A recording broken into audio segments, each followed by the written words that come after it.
శ్రీ వాసవి కన్యకా పరమేశ్వరీదేవి చరిత్ర. వాసవి కన్యకా పరమేశ్వరి లేదా శ్రీ వాసవి కన్యకా పరమేశ్వరీదేవి అమ్మవారి అవతారంగా హిందువులచే పూజింపబడే ఒక దేవతామూర్తి. వేంగి దేశాన్ని ఏలే కుసుమశ్రేష్ఠి వైశ్యులకు రాజు. ఈ ప్రాంతం విష్ణువర్ధనుడు అనే మహారాజు ఆధీనంలో ఉండేది. శాలివాహన శకం 10-11వ శతాబ్దాలలో కుసుమశ్రేష్ఠి సుమారు 18 పరగణాలను పెనుగొండను రాజధానిగా చేసుకొని పాలిస్తూ ఉండేవాడు. ఆయన భార్య కుసుమాంబ ఆదర్శ దంపతులుగా మెలిగి ప్రశాంతమైన జీవనం గడిపేవారు. శివుని ఆరాధన వారి దైనందిన జీవితంలో ఒక భాగంగా ఉండేది. వివాహమైన చాలా సంవత్సరాలకి కూడా ఆ దంపతులకి సంతానము కలగలేదు. రాజ్యానికి వారసులు లేక వారు చింతించేవారు. ఎన్ని ప్రార్థనలు చేసినా, నోములు నోచినా వారి కోరిక తీరలేదు. అప్పుడు వారు తమ కులగురువు అయిన భాస్కరాచార్యులను సంప్రదించగా వారికి దశరథుడు చేసిన పుత్రకామేష్టి యాగాన్ని చేయమని చెప్పారు. ఒక పవిత్ర కాలంలో వారు ఆ యాగాన్ని తలపెట్టారు. దేవతలు అనుగ్రహించి యజ్ఞఫలాన్ని ప్రసాదించి దాన్ని ఆరగిస్తే సంతాన ప్రాప్తి కలుగుతుంది అని చెప్పారు. భక్తి శ్రద్ధలతో దాన్ని ఆరగించిన కొన్ని దినాలకే కుసుమాంబ గర్భవతి అయినది. వసంతకాలములో సర్వత్రా ఆనందాలు నెలకొన్న వేళ వైశాఖ శుద్ధ దశమి శుక్రవారము ఉత్తరా నక్షత్రము కన్యరాశిలో కుసుమాంబ కవల పిల్లలకి జన్మని ఇచ్చింది. వారిలో ఒకరు ఆడపిల్ల, మరొకరు మగపిల్లవాడు. అబ్బాయికి విరూపాక్ష అని, అమ్మాయికి వాసవాంబ అని నామకరణం చేశారు. బాల్యం నుండి విరూపాక్షుడు భావిరాజుకు కావలసిన అన్ని లక్షణాలను చూపేవాడు. వాసవి అన్ని కళల్లోనూ ఆరితేరి సంగీతం, తర్కశాస్త్రాలలో మక్కువ చూపేది. భాస్కరాచార్యుల శిక్షణలో విరూపాక్షుడు వేదాలని అభ్యసించాడు. గుర్రపు స్వారీ, విలువిద్య, కత్తిసాము మొదలైన యుద్ధ విద్యలను నేర్చుకున్నాడు. వాసవి అన్ని కళలను, తర్కశాస్త్రాలను అభ్యసించి తెలివైన అమ్మాయిగా పేరు తెచ్చుకుంది. విరూపాక్షుడు యుక్త వయస్సుకి రాగానే ఆలేరుకి చెందిన అరిది శ్రేష్ఠి కుమార్తె అయిన రత్నావతిని వివాహం ఆడాడు. రాజరాజ నరేంద్రుడు తండ్రి అయిన చాళుక్య విష్ణువర్ధుడు జైత్రయాత్ర ముగించుకొని పెనుగొండ మీదుగా తన రాజధాని అయిన రాజమహేంద్రవరమునకు పోవుచున్నప్పుడు విష్ణువర్ధనుడు పెనుగొండకు విచ్చేయగా కుసుమశ్రేష్ఠి ఆ రాజుకి ఆహ్వానం పలుకుతూ గొప్ప ఊరేగింపు ఏర్పాటు చేసి ఘనమైన వేదికపై సన్మానాన్ని జరిపాడు. ఇంతలో విష్ణువర్ధనుడి దృష్టి జనసమూహంలో ఉన్న వాసవిపై పడింది. తొలిచూపులోనే ఆమెను గాఢంగా ప్రేమించాడు. ఆమె లేకుండా తాను బ్రతకలేనని భావించి ఆమెని వివాహమాడ నిశ్చయించాడు. ఆమె గురించి వివరాలు తెలుసుకోమని ఒక మంత్రిని పంపాడు. విష్ణువర్ధని కోరిక కుసుమశ్రేష్ఠికి శరాఘాతం అయ్యింది. ఆయన తన అంగీకారాన్ని తెలుపలేదు. అలా అని కాదని అనలేదు. దానికి కారణం ఆ రాజు అప్పటికే వివాహితుడు. వయస్సులో తన కూతురి కంటే చాలా పెద్దవాడు. వారి కులాలలో అంతరం ఉంది. ఇవి తలుచుకొని ఆయన చాలా ఒత్తిడికి లోనయ్యాడు. తన కుటుంబ సభ్యులతోనూ స్నేహితులతోనూ చర్చించగా అందరూ ఈ విషయంలో నిర్ణయాన్ని వాసవికే వదిలేయమని సలహా ఇచ్చారు. వాసవి తను జీవితాంతం కన్యగా ఉంటానని, ప్రాపంచిక విషయాలతో తనకి సంబంధం వద్దని తన నిర్ణయాన్ని ఖచ్చితంగా చెప్పేసింది. కుసుమశ్రేష్ఠి ఈ విషయాన్ని విష్ణువర్ధనుడికి వర్తమానాన్ని పంపాడు. దీనికి విపరీతంగా ఆగ్రహించిన ఆ రాజు తన సైన్యాన్ని పంపి బలవంతంగా అయినా వాసవిని తీసుకురమ్మని ఆజ్ఞాపించాడు. ధైర్య సాహసాలు గల వైశ్యులు సామ, దాన, భేద, దండోపాయాలతో ఆ సేనను తిప్పికొట్టారు. ఇలాంటి విపత్కర పరిస్థితులలో కుసుమశ్రేష్ఠి భాస్కరాచార్యుల సమక్షంలో 18 నగరాలకు చెందిన 714 గోత్రాలకు చెందిన నాయకులతో అత్యవసర సమావేశాన్ని ఏర్పాటు చేశాడు. సమావేశంలో భిన్నాభిప్రాయాలు వచ్చాయి. 102 గోత్రాలకు చెందిన ముఖ్యులు పోరాటమే సరైనదని అభిప్రాయపడగా, మిగిలిన 612 గోత్రాల వారు మాత్రం రాజుతో పెళ్లి చేస్తేనే అందరికీ మంచిది అని అభిప్రాయపడ్డారు.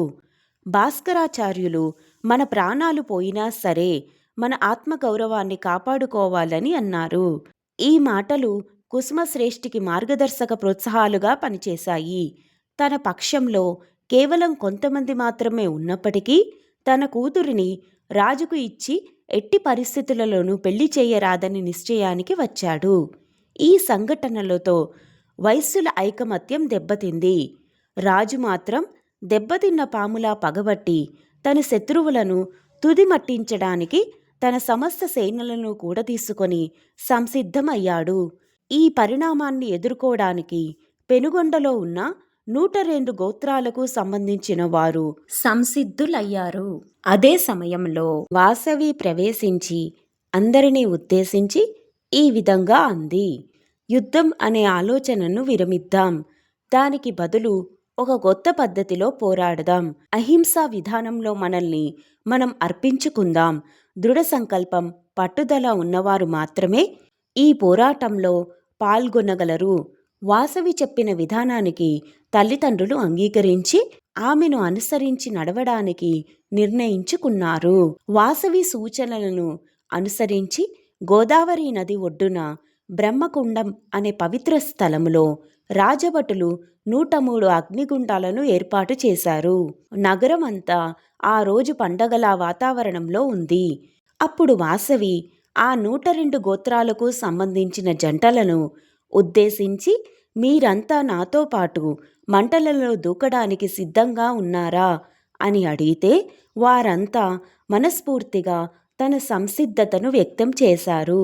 వారు వాసవిని దేవుని అంశగా అనుమానించి తమకి నిజరూపాన్ని చూపమని కోరారు.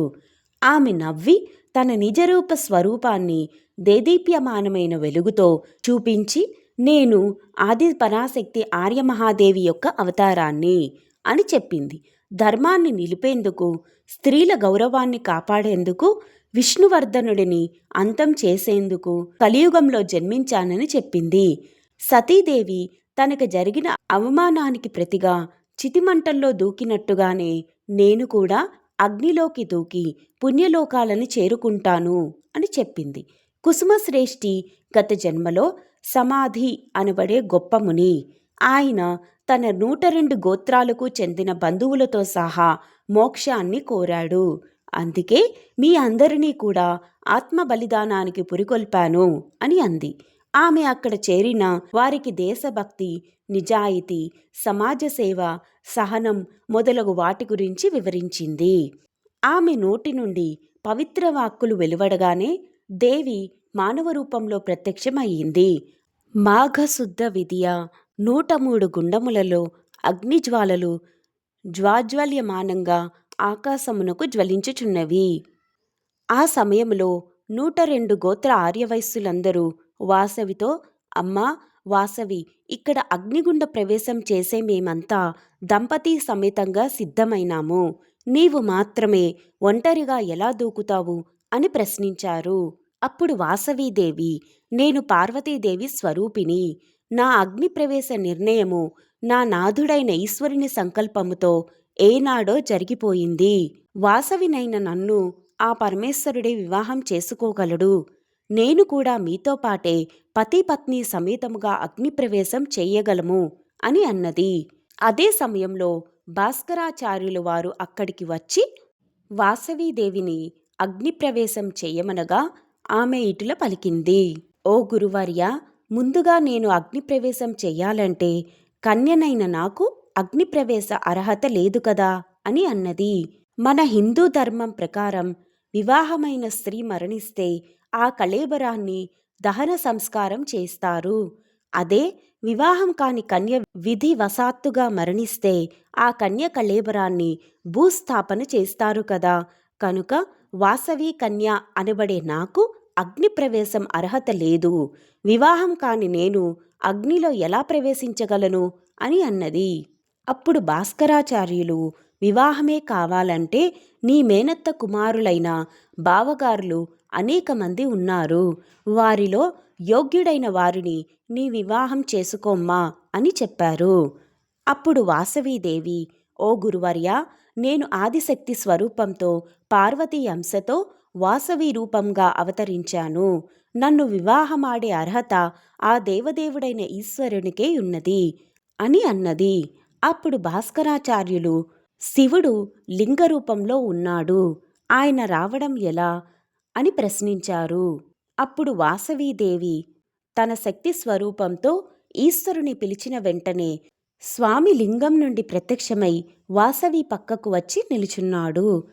అప్పుడు కొంతమంది ఆర్యవైశ్య బంధువులు ఇలా అన్నారు, ఇక్కడ నిలిచి ఉన్న 102 గోత్రాల జంటలు అందరూ పెళ్లి కూతురు తరపు వారే ఉన్నారు.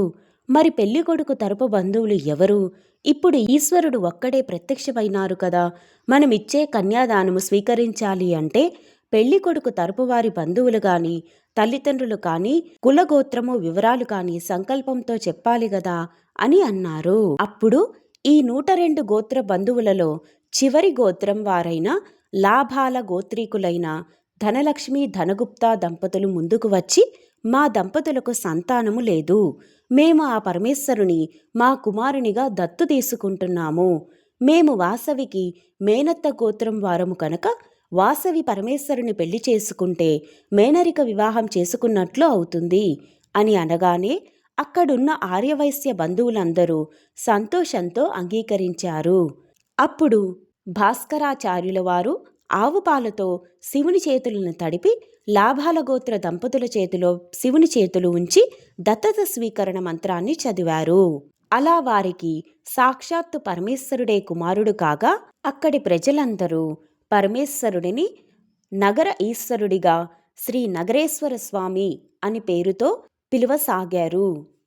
ఆ విధంగా ధనలక్ష్మి ధనగుప్త దంపతులు వివాహ సమయంలో కన్యను కోడలుగా స్వీకరణ చేసుకున్నారు.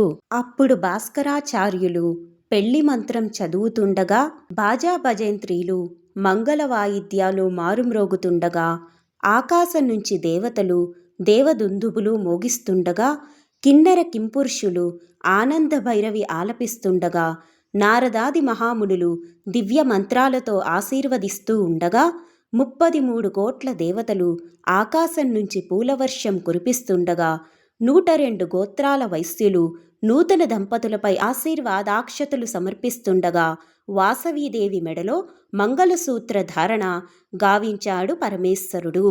తదుపరి వాసవి ఈశ్వరులు ఆ అగ్నిగుండానికి 3 సార్లు ప్రదక్షిణ చేసి 7 అడుగులు నడిచారు. అలా వాసవీదేవి వివాహనాంతరం అగ్నిగుండ ప్రవేశం సమయంలో తన నాథుడైన నగేశ్వర చిహ్నంగా లింగమును చేత ధరించి అగ్ని ప్రవేశం చేయడానికి సిద్ధమైంది. అప్పుడు వాసవీదేవి ఇలా పలికింది, నేను అగ్ని ప్రవేశార్హత కోసం నా నాథుడైన నగేశ్వరునితో నేను మంగళసూత్రధారణ జరిపించుకున్నానే గాని నాకు భర్తతో సంగమం జరగలేదు. నేను ఆజన్మ బ్రహ్మచారిణి కనుక నేను కన్యను కాను, కన్యకను అని అన్నది.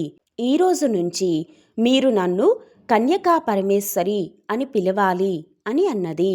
అందుకే ఆ క్షణం నుంచి అమ్మవారి అగ్నిప్రవేశము నుండే కన్యకా పరమేశ్వరి అనే పేరు వచ్చింది. పరమేశ్వరుడు అనగా శివుడు, పరమేశ్వరి అనగా పార్వతీదేవి అని అర్థము. అప్పుడు వాళ్ళంతా తన ఇష్ట దైవాలను తలుచుకుని అగ్నిగుండంలో దూకారు. విష్ణువర్ధనుడికి దుశ్శకునాలు ఎదురైనప్పటికీ తన సేనతో పెనుగొండ పొలిమేర్లలో ప్రవేశించాడు. అప్పుడు చారులు అప్పటి వరకు జరిగినదంతా రాజుకి చెప్పారు. ఆ నిజాన్ని విని హృదయం ముక్కలయింది. రక్తం కక్కుకుని అక్కడికక్కడే మరణించాడు. వాసవి చేసిన ఆత్మత్యాగం, విష్ణువర్ధనుడి మరణం గురించి పట్టణమంతా మార్మోగిపోయింది. విష్ణువర్ధనుడి చర్యలను ఖండించి ఒక నూతన శకానికి నాంది పలికిన వాసవి ఆమె అనుచరులను కొనియాడారు. ఈ సంఘటన తెలుసుకున్న విష్ణువర్ధనుని కుమారుడు రాజరాజ నరేంద్రుడు హుటాహుటిన పెనుగొండ పట్టణాన్ని చేరుకొని విలపించాడు. ఆ తరువాత విరూపాక్షుడు అతన్ని ఈ విధంగా ఓదార్చాడు. సోదరా, గతం నేర్పిన అనుభవాలు పాఠంగా భవిష్యత్తును నిర్మించుకుందాం. మహారక్తపాతం జరగకుండా వాసవి మన అందరినీ రక్షించింది. ఆమె అహింసా సిద్ధాంతం ఉత్తమ ఫలితాలను ఇచ్చింది. ఆ తర్వాత విరూపాక్షుడు భాస్కరాచార్యులు చెప్పిన విధంగా కాశీ, గయా వంటి అనేక పుణ్యక్షేత్రాలను దర్శించాడు. పెనుగొండ పుణ్యక్షేత్రంగా చేయడానికి అక్కడ 102 గోత్రాలకు గుర్తుగా శివలింగాలను ప్రతిష్ఠించాడు. నరేంద్రుడు వాసవి గౌరవార్థం ఒక విగ్రహాన్ని ప్రతిష్ఠించాడు. అప్పటి నుండి వైశ్యులందరూ వాసవి కన్యకా పరమేశ్వరిని వైశ్యకుల దేవతగా తలచి పూజలు చేయడం మొదలుపెట్టారు. వాసవి జీవిత చరిత్ర అహింసను నమ్మినందుకు, మత విశ్వాసాన్ని నిలిపినందుకు, స్త్రీల ఆత్మగౌరవాన్ని నిలిపినందుకు శాశ్వతంగా చరిత్రలో నిలిచిపోయింది. ప్రాపంచిక సుఖాలను విస్మరించి ఆమె అందరి మనస్సులలో ఒక విజేతగా, శాంతి చిహ్నంగా ఎప్పటికీ నిలిచిపోయింది. శ్రీ వాసవి కన్యకా పరమేశ్వరి దేవతార్పణమస్తు.